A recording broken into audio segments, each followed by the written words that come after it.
But here I have my Running the Sahara project open, and I'm going to use the source browser. Okay, I'm going to create a new bin by right-clicking on my bin and hitting New Bin, or I'm going to go up to File, hit New, and hit New Bin. You could also use Command N on the keyboard to make a new bin as well. So I'm going to label this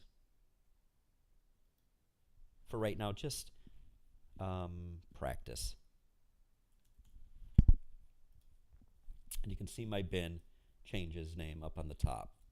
Okay, so I'm going to right click, go to Input, and go to my source browser.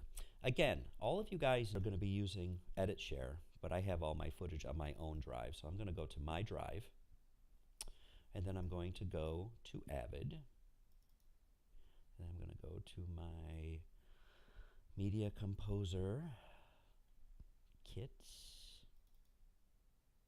my Rock Climber QuickTimes. So now I'm in where my files are. Okay, we have all linked to files before. This is nothing new. Right now I'm in frame view in my source browser. Okay, this allows me to actually see a frame. If I put my mouse over each frame, you can see I can actually move through the clip itself. So say I wanted to pause it on a certain frame, I could do that. I can even double click on this and load it up into my source browser to check out what it is that the clip has to say. Again, this is not loaded into Avid. This is just all off of the source browser. We haven't done anything to get it into Avid yet. It allows us to double check to see if this is a clip that we want to use. Okay?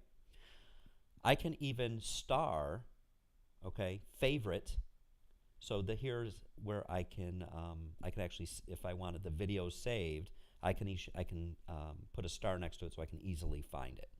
Okay, so those are different things that you guys can do. Down in the lower left, you'll see link, and you'll see import. Okay, so link lets us AMA link to all of the footage, which means the footage is stored onto an external drive, such as the server and external hard drive. But when we link to it, okay, I'm going to link to this and bring it into my practice bin, you'll see that there's a little link, okay, like a chain link next to it. That means this clip is linked to some raw footage on an external source, okay? But we could also import something if we choose to. For example, I'm going to click on import right here.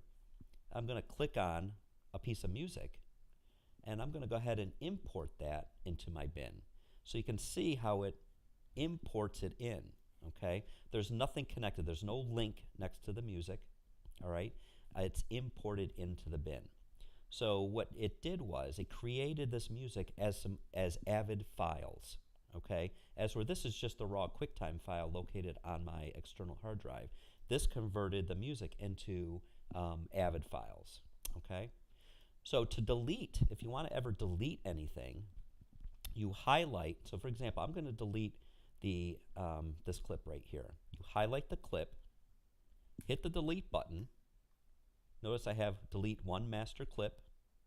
I'm going to check that and hit OK, and now it's gone. Down here, you can actually pick the target bin that you want your clips to go in. So you see I have a bunch of different bins already open. I have sent everything to the practice bin. And right down here also the drive, okay? So this is the drive that it's going to import everything to. This is kind of important because you want to make sure that things are being saved on the drive that you want. So I'm going to import all of my footage here by hitting Command A, highlights everything. Actually, I'm going to link to it and then hit the link button. So you'll see all of my footage is now linked into my practice bin. Again, I can toggle between text view, frame view, or script view. I'm going to close my source browser. Remember, script view allows you to label your clips, okay? Gives you little notes that you can add to your clips. Sometimes it's helpful. especially if you're working on a large project. Okay, so that is a quick overview of the source browser. Okay, a couple more things from lesson 2, just real quick. Saving your work. You can go up to File and Save Bin. You could also hit Command 9 to save your work. Okay, that will make sure that everything is saved. To kind of scroll through some footage. Okay, let's talk about scrolling through some footage here. So I'm going to load up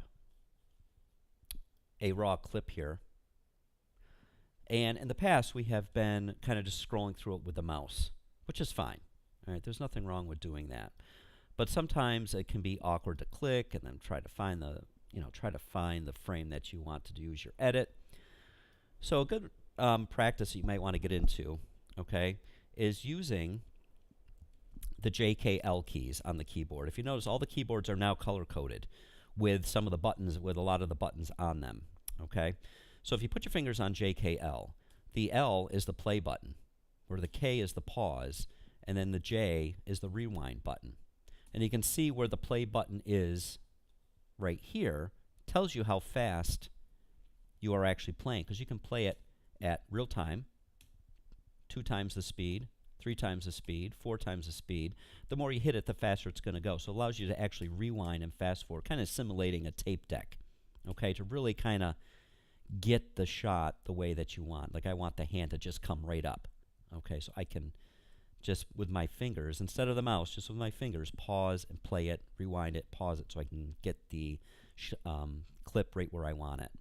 Then you can hit the I key to set an endpoint, okay, all without moving on the mouse, okay. So then the hand comes up, I can hit the O and set an out point, okay.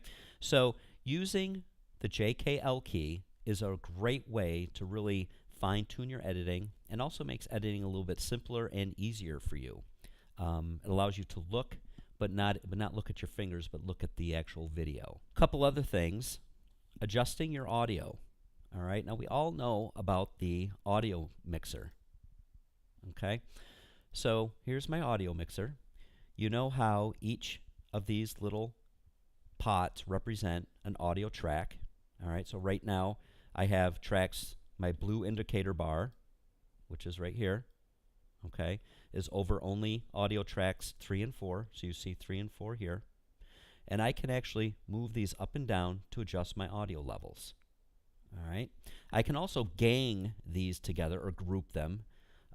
So when I click on these 2 groups, I can actually tie these together, so that way my audio is tied together. The way that Avid has set up a lot of these projects is your music is on audio tracks 3 and 4, your voiceover is on audio track 2, and your natural sound is on audio track 1. Okay, so a lot of these exercises, it's going to have you adjusting natural sound and music and your voiceover, so that way you know exactly where it is that you're going. Finally, click on this quick reveal right here, and you can see that how that reveals a lot of your audio, a lot of your audio tools down here on the timeline. So for example, when you create a new sequence, usually your waveform monitor is not on. So you can open up this little track panel here, click on your waveforms, so that way you can monitor your audio a lot better. In the next lesson, we'll learn how to adjust the size of your tracks and adjust the size of your waveform monitors. The spacebar defaults as the play and pause button. Okay, so by hitting the spacebar, it only goes forward, but it pauses it, plays it in real time, and that goes depending on which side you are working with. So if I click over here on the source side, it's going to play my source footage. If I click on my record side, it's going to play my sequence. Okay, so keyboard shortcuts, JKL, spacebar, pauses and plays. Okay, I and O on the keyboard sets in and out points. All right, and then the control panel allows you to turn your waveform on your tracks. All right, and that's really important that you get in the habit of turning that on when you are editing. It's going to really help you adjust your audio when you are doing some audio mixing.